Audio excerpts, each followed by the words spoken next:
The Great Hall of the Galactic Council was the largest structure ever built by any species in the known universe. Its walls were made of living crystal that had grown for 10,000 years, and its ceiling stretched so high that clouds sometimes formed beneath it. Representatives from 312 spacefaring civilizations sat in tiered seats that rose like mountains on all sides of the central speaking platform. Some of these beings were older than human civilization itself. Some had been traveling between stars when humans were still learning to make fire. Ambassador Catherine Cole stood at the entrance of this hall and took a deep breath. She was 53 years old, with gray streaking through her dark hair and lines around her eyes that told stories of sleepless nights and impossible decisions.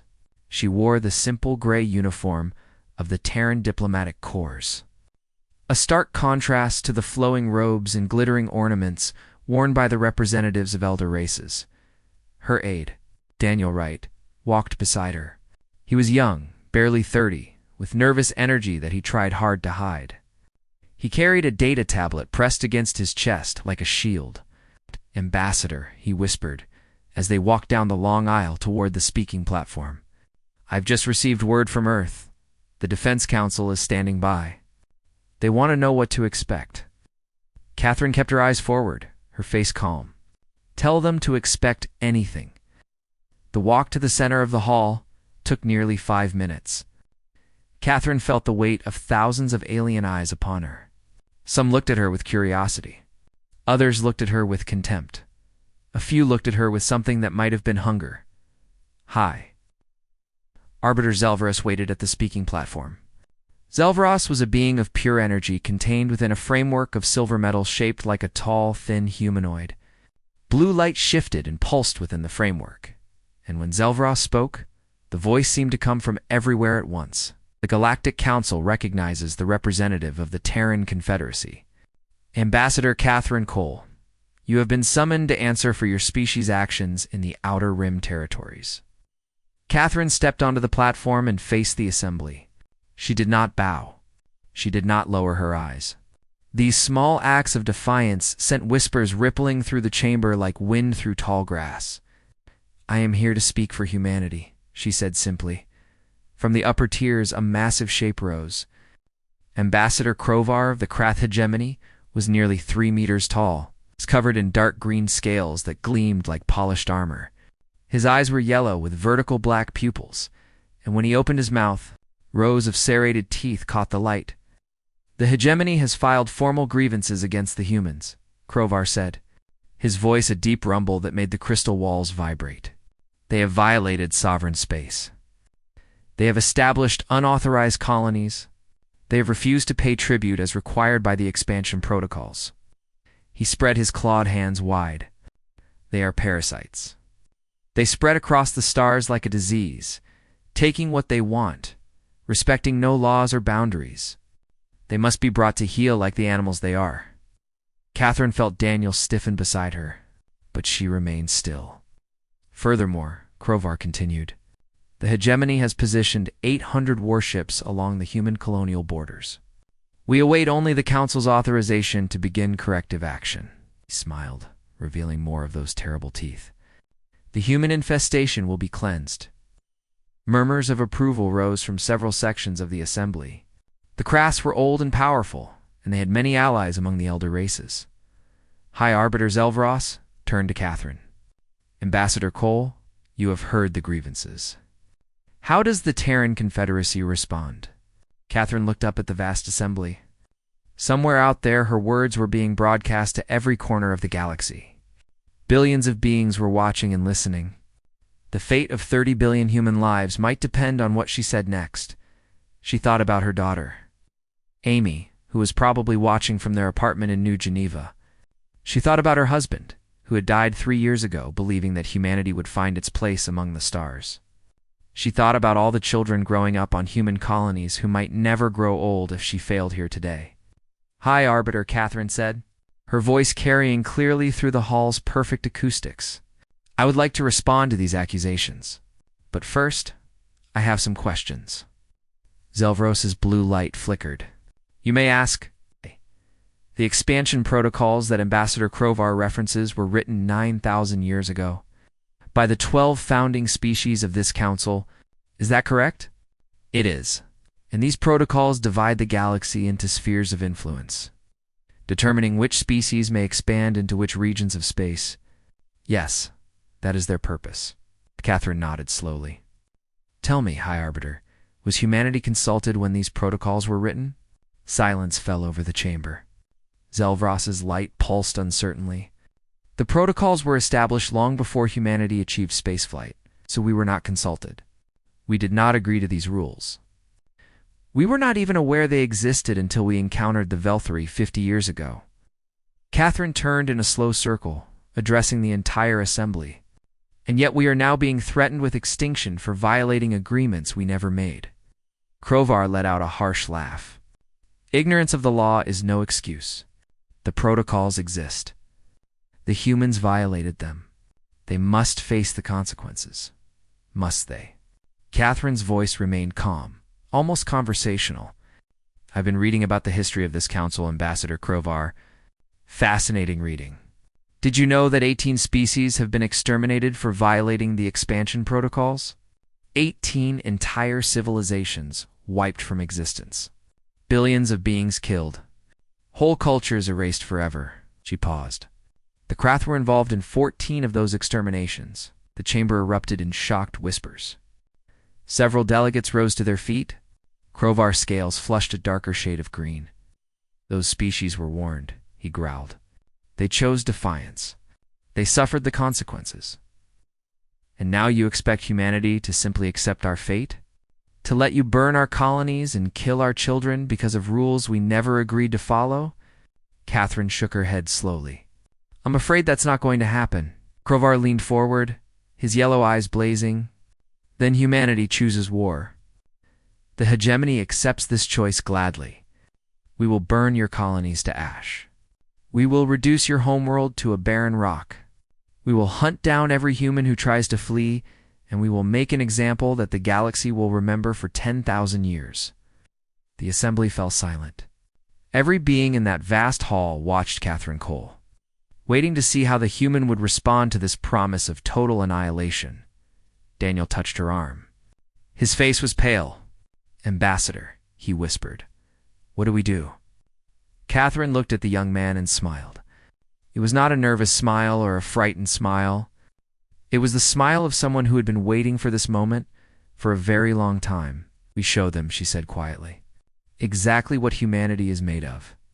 She turned back to face Krovar and the assembled council. When she spoke again, her voice rang out clear and strong across that ancient hall. War. She smiled wider. We're all set. The words hung in the air like a physical thing. Every being in the great hall stared at Catherine Cole as if she had lost her mind. A species barely 60 years into spaceflight had just accepted a challenge from one of the most powerful military forces in the galaxy. Even her allies thought she was insane. Ambassador Krovar threw back his massive head and laughed. The sound echoed off the crystal walls, harsh and mocking. The human has spirit, he said, still chuckling. I almost admire it. But spirit means nothing against warships and soldiers. The hegemony has conquered 100 species. We have destroyed civilizations older and more powerful than yours. He spread his clawed hands. What can humans possibly offer against such might? Catherine waited for the laughter to die down. She was aware of Daniel standing rigid beside her, aware of the thousands of alien eyes watching, aware of the weight of her words being carried across the stars to every human colony. Ambassador Krovar, she said calmly, do you know what humans were doing while your species was building its empire? Krovar's yellow eyes narrowed. Crawling in the dirt, I imagine. Fighting each other with sticks and stones? Actually, yes. For most of our history, that's exactly what we were doing. Catherine began to pace slowly across the speaking platform. Humanity is a young species. We've only been a spacefaring civilization for about 2 centuries. Before that, we spent thousands of years fighting ourselves. War after war after war. We killed each other over land, over resources, over ideas, over religion. Sometimes we killed each other for no reason at all. Several delegates shifted uncomfortably. The elder races prided themselves on their peaceful histories, their ancient wisdom. This human was admitting to things that most species were ashamed to discuss. But here's what you need to understand, Catherine continued. All that fighting taught us something. It taught us how to survive, how to adapt, how to keep going when everything seems hopeless. She stopped pacing and faced Krovar directly. We've had empires rise and fall. We've survived plagues that killed half our population. We've survived wars that burned entire continents. We've survived natural disasters that would have ended most species. And through all of it, we kept going. We got stronger. We got smarter. We got better. Pretty words, Krovar sneered. But words do not stop weapons. No, they don't. Catherine nodded to Daniel. Which is why we brought some of our own. Daniel's fingers danced across his data tablet. The holographic display above the speaking platform flickered, then resolved into an image that made the entire assembly gasp. Space. Endless black space, filled with stars. And ships. Thousands of ships arranged in precise battle formations that stretched across millions of kilometers. Battleships with hulls like fortresses. Carriers launching swarms of fighters. Destroyers and cruisers and support vessels, all moving in perfect coordination. What you're seeing, Catherine said, is the Terran Defense Fleet's third armada, one of 12 armadas currently deployed throughout human space. Krovar's scales paled. Impossible. Our intelligence reported fewer than 200 human warships. Your intelligence was wrong, Catherine gestured, and the display shifted to show different images. Shipyards hidden inside asteroids, factories built into the cores of dead moons, training facilities where millions of soldiers learned the arts of war. For the past 40 years, while your spies watched our public shipyards and counted our visible fleet, we were building, quietly, carefully, in places you never thought to look. Catherine's voice hardened. The 37 stations your analysts identified as mining platforms? They're shipyards. The transport ships your patrols occasionally scanned? They're troop carriers. The colonies you've threatened to burn? Every single one has a population that's been training for planetary defense since childhood. The chamber had fallen completely silent. Delegates, who had been laughing moments ago, now stared at the display with expressions of shock and fear. High Arbiter Zelvros's form flickered with agitation. Ambassador Cole, this is highly irregular.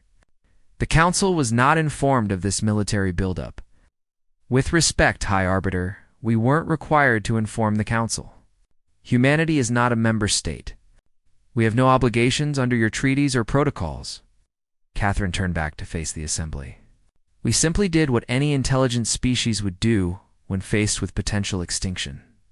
We prepared. This changes nothing, Krovar growled, but his voice had lost some of its confidence. The hegemony's fleet still outnumbers yours. Our technology is superior. Our warriors have centuries of experience. Perhaps Catherine allowed herself a small smile. But let me tell you something about human soldiers, Ambassador. They don't fight for glory or conquest. They don't fight because their emperor commands them. They fight for their families, their homes, their children. They fight because they know that if they fail, everyone they love will die. She walked to the edge of the platform, looking up at Krovar's massive form. Your soldiers are professionals. Ours are desperate. And there is nothing more dangerous in this universe than a desperate human with nothing left to lose. A voice came from the display, a woman's face appearing in a small holographic window. Commander Lisa Morgan, commanding officer of the battleship Endurance. Her expression was calm and professional. Ambassador, the fleet is standing by. We've also received confirmation that the home defense grid is fully active. Earth, Mars, and all major colony worlds are at maximum readiness. We can hold our position indefinitely or advance on your order. Thank you, Commander. Hold position for now. The display vanished, but its impact remained. Every being in that hall had just witnessed something that changed their understanding of humanity. Forever. Krovar stepped back, his claws scraping against the floor. This is a bluff. It must be a bluff. Then call it. Catherine spread her hands. Order your fleet to attack. Cross into human space. See what happens? For a long moment, no one moved. The entire galaxy seemed to hold its breath. Then, slowly, Krovar sat back down. His yellow eyes never left Catherine's face. Burning with hatred and something that might have been fear, Catherine turned to address the full council. We don't want war. We never wanted war. All we've ever wanted is to be left alone, to grow and explore and build. But we will not be threatened. We will not be bullied. And we will absolutely not be exterminated. She paused, letting her words sink in. The choice is yours. Peace or war. Cooperation or conflict. But whatever you decide, know this. Her voice dropped to barely above a whisper, yet it carried to every corner of that vast hall. Humanity is here to stay. Get used to it. High Arbiter Zelvros raised a limb for silence. The council will reassess to consider these revelations. We will reconvene in 6 hours to vote on the Krath grievances. As the assembly began to disperse, Daniel moved close to Catherine. His hands were shaking. Ambassador, he said quietly, do we actually have enough ships to fight the hegemony? Catherine kept her face neutral as she watched Krovar stalking out of the chamber. That Daniel is a question I hope we never have to answer. The human delegation's quarters were small and simple compared to the grand suites occupied by the elder races. Catherine had chosen them deliberately. Let the Krath have their golden chambers, and the Velthari their crystal gardens. Humanity would make its impression through actions, not decoration. Catherine sat at a plain metal desk, reviewing intelligence reports on a portable screen. The coffee Daniel had brought her had gone cold an hour ago, but she kept drinking it anyway. Sleep was a luxury she couldn't afford right now. Daniel entered the room looking exhausted but excited. Ambassador, you're not going to believe what's happening. Catherine looked up. Tell me. 3 delegations have requested private meetings. The Velthari, the Consortium of Free Worlds, and the Meridian Collective. All within the last hour. Daniel set his tablet on the desk. But that's not the big news. We're getting reports from across the galaxy. Civil unrest on at least 5 Krath client worlds. Protests, riots in some places. Catherine frowned. We didn't cause that. No. But we kinda did. Daniel pulled up a series of reports on his tablet. The full council proceedings were broadcast across every major network. Billions of beings watched Krovar threaten to salt our homeworld and hunt down every human survivor. And apparently, a lot of species under Krath control didn't like what they saw. Catherine leaned back in her chair. She hadn't expected this. The plan had been simple. Show strength, avoid immediate war, buy time to negotiate. But something bigger was happening. The subject races, she said slowly. They saw Krovar threatening genocide and realized that could be them someday. Exactly. Daniel nodded. The Krath have been ruling through fear for centuries. But fear only works if people believe the alternative is worse. Now they've seen a species stand up and say, no. He smiled slightly. You've given them hope. Before Catherine could respond, the door chimed. Their first visitor had arrived. Ambassador Cythera of the Velthari Dominion. Entered the room with the fluid grace of her serpentine species. She was ancient. Her scales faded to a pale silver, and she wore the ceremonial markings of a senior diplomat. Catherine rose to greet her. Ambassador Cythera. Thank you for coming, Ambassador Cole. Cythera coiled into a resting position, her forked tongue flickering. You have caused quite a disturbance. That wasn't my intention. Cythera's old eyes were sharp. I've been observing species rise and fall for 300 years, Ambassador. I know strategy when I see it. Your revelation in the council chamber was perfectly timed and perfectly executed. You didn't just show the Krath your military strength. You showed the entire galaxy that humanity cannot be icily destroyed. Catherine said nothing. There was no point denying the obvious. But I did not come here to discuss your tactics, Cythera continued. I came to tell you that the Velthari will not vote to sanction humanity. We're grateful. Don't be. We act from self-interest, not friendship. Cythera shifted her coils. The Velthari remember what it was like to be young. 6,000 years ago, we faced our own moment like this. The Krath were different then, less powerful, but just as hungry. They wanted to absorb us into their hegemony. We fought. We nearly died. But we survived, and eventually we became strong enough that they had to treat us as equals. She moved closer to Catherine, her voice dropping lower. The Krath have grown arrogant in recent centuries. They've forgotten that power is temporary. They've forgotten that every elder race was young once. Cythera's tongue flickered again. Your species has reminded them, and reminded us all. What are you saying? I'm saying that the galaxy is watching, Ambassador. Not just this council session. Everything. Every word you speak. Every move you make. The younger races especially. Cythera began moving toward the door. Whatever happens with the vote, the galaxy will not be the same after today. After Cythera left, Catherine had barely a moment to process before the next visitor.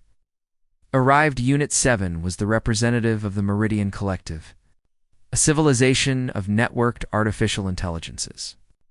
They appeared as a humanoid figure made of silver metal, with glowing blue eyes that seemed to see everything at once.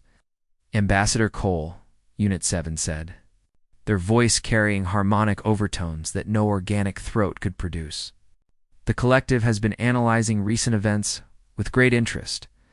And what conclusions have you reached? Several? Unit 7 stood perfectly still, not breath. Because they did not need to breathe.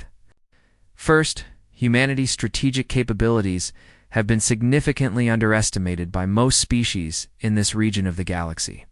Our previous models suggested your species would require another century to achieve military parity with even minor powers. We are adjusting our projections. I'm flattered. Second, this miscalculation has created opportunity. The existing power structure of the Council has remained stable for over 2,000 years. Stability often becomes stagnation. Stagnation leads to decay. Unit 7's blue eyes pulsed. Change can be beneficial, even when it is disruptive. Catherine studied the artificial being carefully. The collective sounds almost supportive. The collective finds humanity interesting. There was no emotion in Unit 7's voice. But somehow Catherine sensed something like curiosity. Your species is chaotic and unpredictable. You make decisions based on emotion rather than logic. You frequently act against your own self-interest. By all rational measures, you should have destroyed yourselves long ago. And yet here we are. Yes, Unit 7 tilted their head slightly. Here you are. Standing in the heart of galactic civilization, challenging powers that have existed for millennia. It is statistically improbable. The collective wishes to understand how. Maybe some things can't be reduced to statistics. Perhaps. Unit 7 moved toward the door.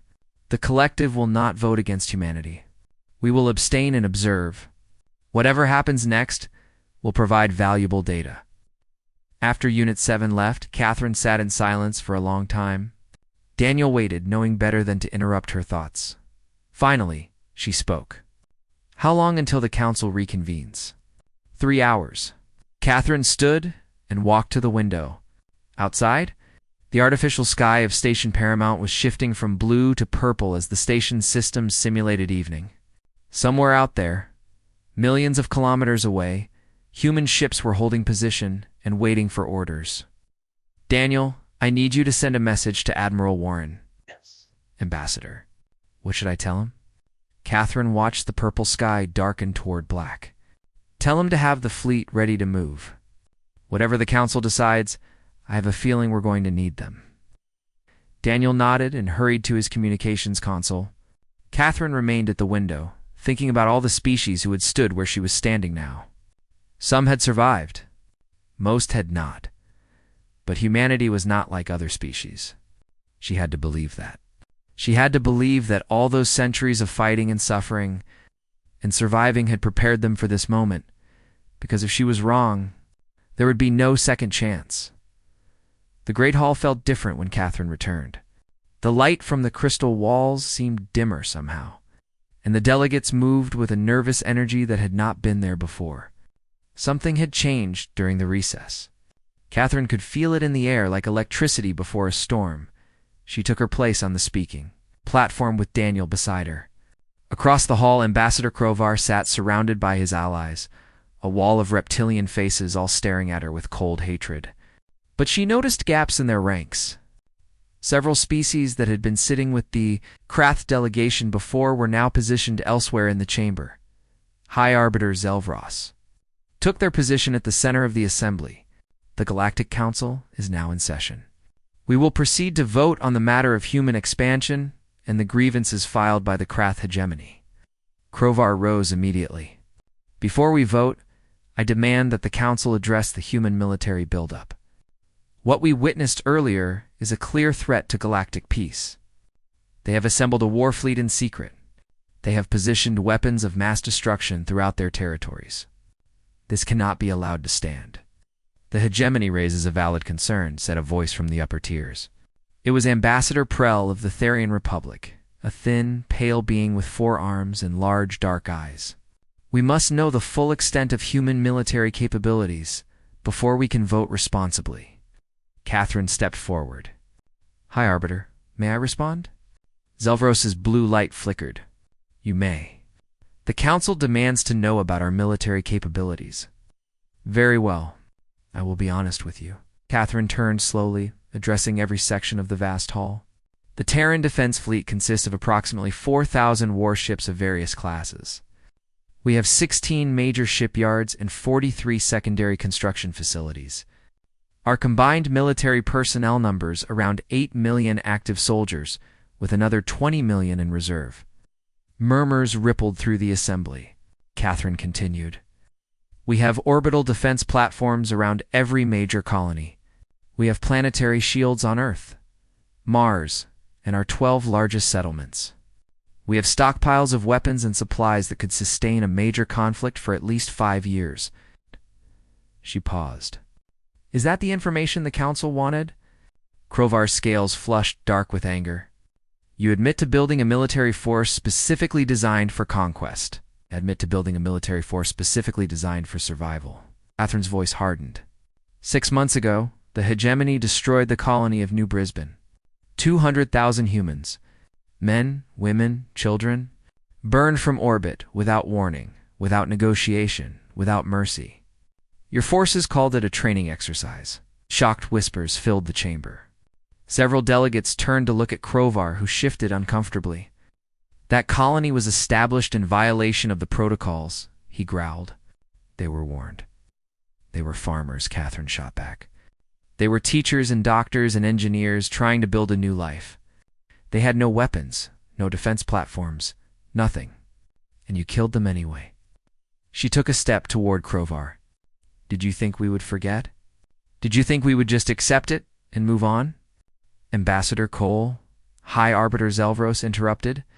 These accusations are serious. Do you have evidence? I do. Catherine nodded to Daniel, who transmitted a data package to the central display. Images appeared above the speaking platform. The burning remains of a colony. Bodies floating in space. Ships with Krath markings firing on unarmed vessels. The evidence was damning and undeniable.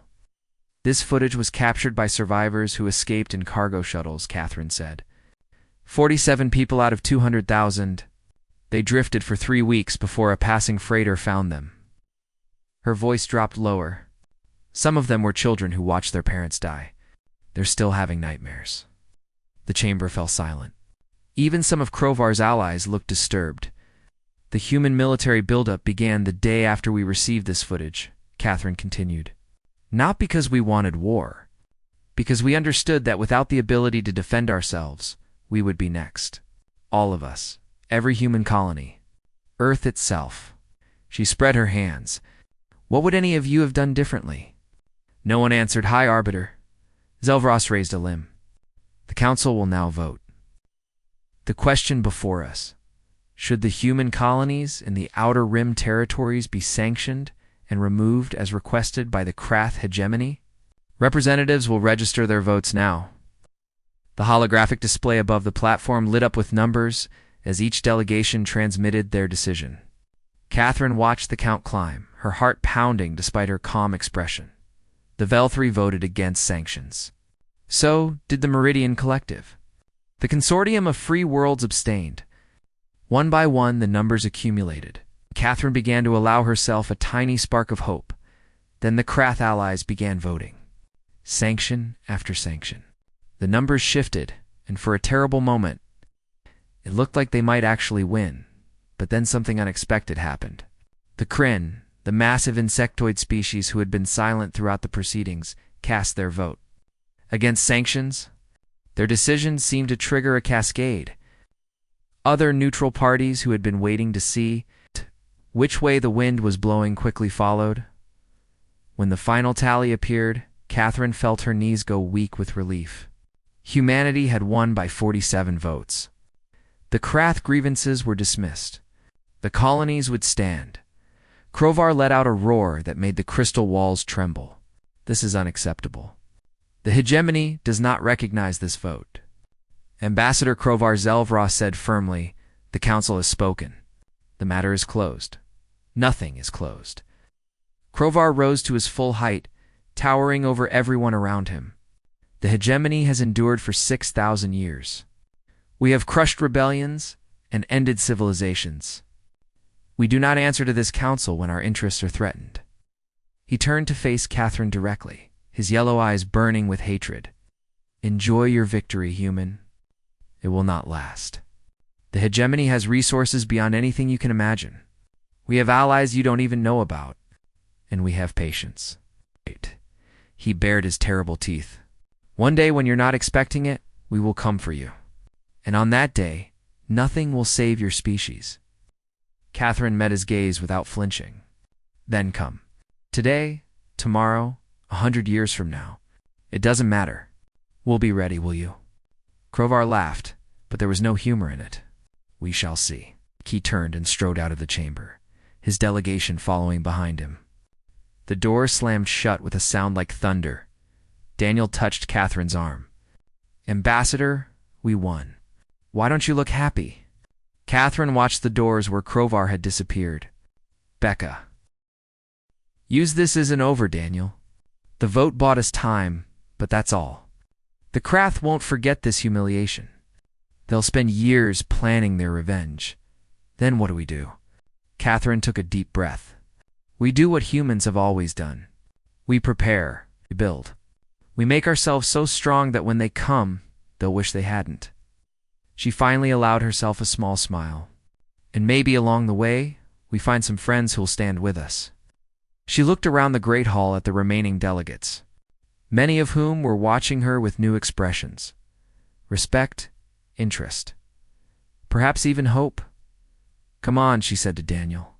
We have a lot of work to do. 3 days had passed since the vote. 3 days that changed the galaxy forever. Catherine stood at the observation window of Station Paramount, watching ships come and go from the massive structure's docking rings. Behind her, the door opened, and Daniel entered, looking more energized than she had seen him in weeks. Ambassador, the Vel-3 have formally proposed a mutual defense agreement. The Meridian Collective wants to discuss technology sharing, and the consortium of free worlds is asking about trade negotiations. He paused to catch his breath. Also, Earth is calling. The president wants to speak with you personally. Catherine smiled. Busy morning. That's not even all of it. Daniel consulted his tablet. We've received messages of support from 23 species who aren't even members of the council. Some of them are from the Krath client worlds. They're talking about independence movements. Catherine turned from the window. She hadn't slept more than a few hours since the vote, but she felt more alive than she had in years. Something new was being born out there, and she was helping to shape it. Before we do anything else, I want to speak with Commander Morgan. Can you connect me? Daniel set up the communication link, and Lisa Morgan's face appeared on the display. She looked tired, but satisfied. Ambassador Cole, congratulations on your victory. It wasn't just my victory, Commander. Your fleet's presence made all the difference. How's the situation out there? Stable for now? The Kraths have pulled their warships back from our borders. They're not happy, but they're not attacking either. Lisa paused. We've also had some interesting visitors. 3 Krath client species have sent representatives to our fleet asking about asylum procedures. Catherine raised an eyebrow. Asylum? Apparently, the broadcast of the council proceedings inspired some people. There are beings out there who've been living under Krath rule for centuries, never believing they could be free. Watching you stand up to Krovar showed them that change is possible. Lisa smiled slightly. You've become something of a symbol, Ambassador. I'm not sure I'm comfortable with that. Get comfortable. Because it's happening whether you want it or not. After the call ended, Catherine sat quietly for a moment, processing everything. She had come to Station Paramount hoping to buy humanity a few more years of peace. Instead, she had triggered something much larger. The door chimed again. Daniel checked his tablet and looked surprised. Ambassador High Arbiter Zelvros is here. They want to speak with you privately. Catherine straightened her uniform. Send them in. Zelvros entered the room alone, their blue light pulsing slowly within the silver framework.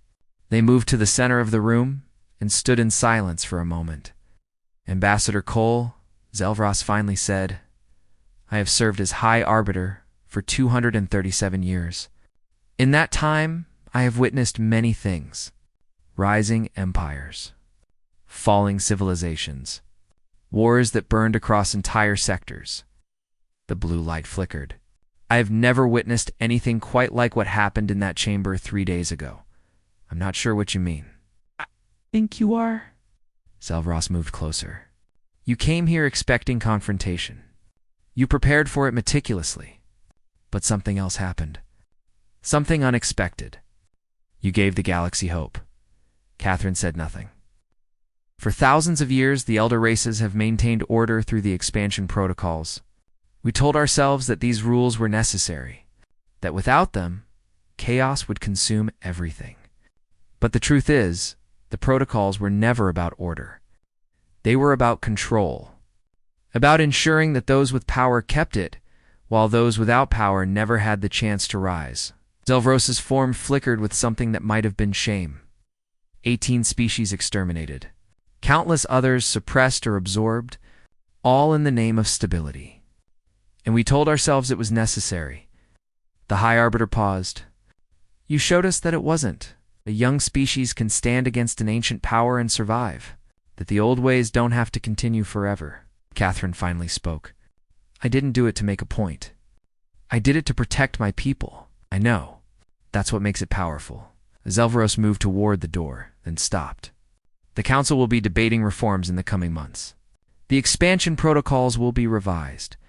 New species will be given a voice they never had before.